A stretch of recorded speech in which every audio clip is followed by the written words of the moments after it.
আজকে 23/5/2022 আমাদের পেচারতল পিএসের নাকা পয়েন্টে নাইট পার্টি গতকাল রাত্রে থেকে আমাদের র্যান্ডামলি চেকিং চলছিল আমাদের ঊর্ধ্বতন কর্তৃপক্ষের নির্দেশ অনুসারে, যাতে আমাদের কোনো কন্ট্রাভেন্স পায় কিনা। র্যান্ডামলি চেকিং করার পরে আজকে 5টার সময়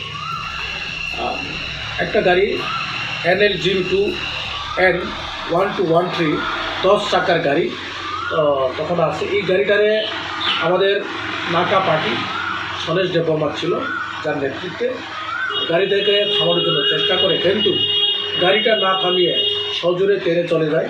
সঙ্গে সঙ্গে তারাও চেস করে গাড়ি নিয়ে, চেস করার পর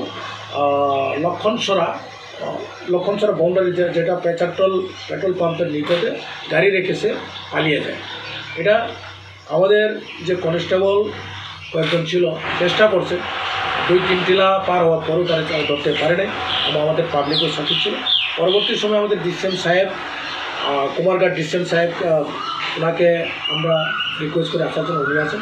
ওনার সম্মুখে আমরা গাড়ি তাল্লাশি করি।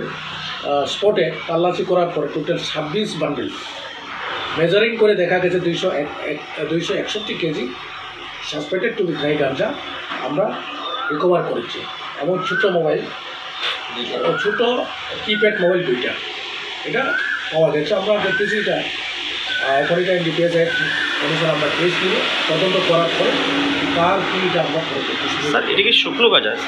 শুকনো গাঁজা। গাঁজাগুলির বাজার মূল্য অনুমানে কত টাকা? এখন গাঁজাগুলো ঠিক সঠিক বলতে পারতেছি না। এখন যে রেট বাইরে যদি যাই 12 থেকে 15-এর মধ্যে করে, এখন ইন্টু করে নিই।